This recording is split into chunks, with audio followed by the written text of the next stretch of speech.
What exactly is loaners? When you hear the word, you think of those times when you have your car in the shop and the dealer gives you a loaner vehicle for the duration of the repair. You drive it until your car is repaired, then return the loaner with the fuel tank topped off. Pretty simple. So, that means that a medical device loaner is pretty simple too. A hospital uses it and returns it when they are done. Well, it's not that straightforward.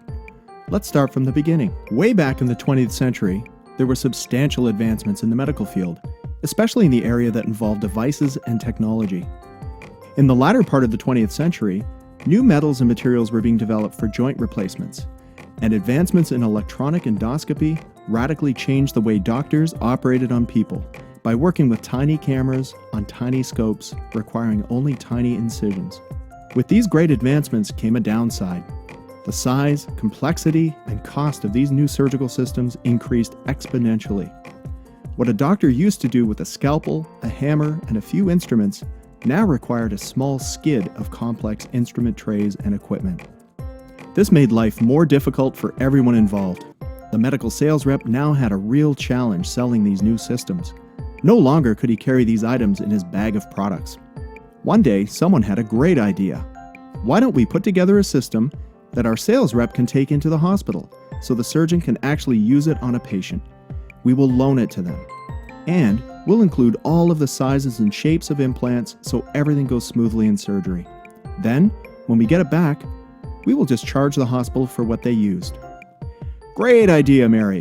Why don't you handle this? So, Mary studied the surgical procedure booklets and proceeded to order all of the pieces required for surgery. This worked out great for everyone. The surgeon was happy because he got to try out a new technology before buying it. The company was happy because they made the sale. And the field rep was happy because he got his commission. And Mary was happy because everyone liked Mary's idea. Word spread quickly to other sales reps, and they too began requesting the loaner system.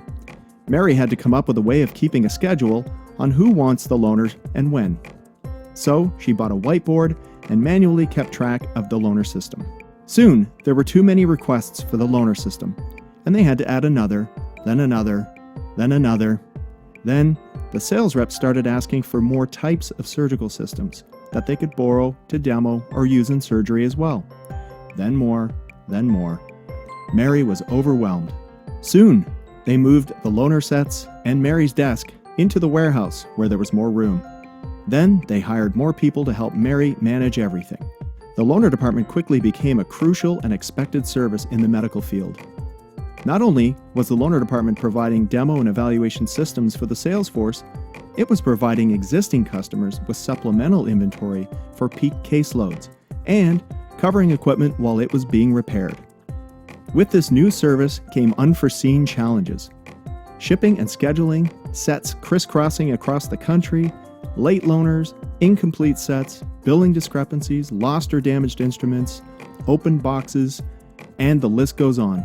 Loaner staff had to be quickly trained on properly inspecting instruments for damaged threads, pins, electronics, and they had to test every endoscopy piece that came back by setting it up on a test bed and turning it on.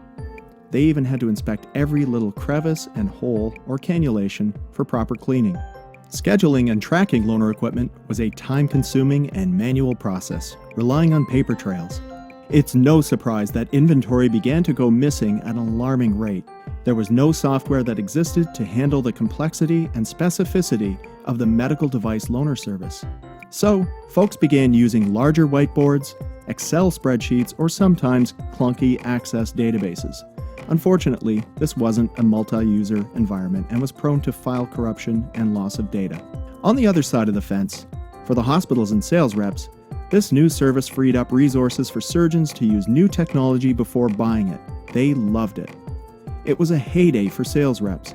Medical companies were happy, sales reps were happy, doctors were happy. Hospital administration, on the other hand, was not happy. In the mid-90s, as the baby boomer generation began to turn 50 years old, hospitals' financial analysts sounded the alarm bell and the brakes went on.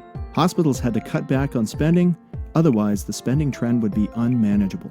With spending cutbacks, hospitals were less likely to purchase expensive medical device systems. Medical device companies had to come up with more creative ways of selling their new and better mousetraps. So they began to offer hospitals consignment and loaner systems to keep the cost of inventory off of the hospital's books. This worked well, but transferred an enormous financial and logistics burden upstream onto the medical companies. The demand for loaners became even greater than ever. Today, combined with an aging and increasingly obese population, the demand for medical device loaners will continue to increase until at least the year 2030. Here are some statistics. The population of the United States is currently 322 million. Baby boomers account for about 1/3 of the population. Generations following boomers are equally distributed in numbers, so the level of age and weight-related reconstructive surgeries will remain constant or will increase until the year 2030. Currently, there are 51 million surgeries performed per year in the U.S. This includes 1.2 million knee and hip replacements, over 1 million spinal surgeries, 1 million knee arthroscopies, 1.6 million gastric endoscopies, 1 million laparoscopic cholecystectomies. The medical device industry alone has a current net sales of $130 billion annually. Today, there are 735 medical device companies in the U.S. sharing this sales number. Most of these companies have sales and distribution offices and offer a loaner service. In a study we conducted a few years ago, we identified over 2,100 medical device sales and distribution facilities in the U.S. that would provide loaner equipment to hospitals, and therefore would require loaner software.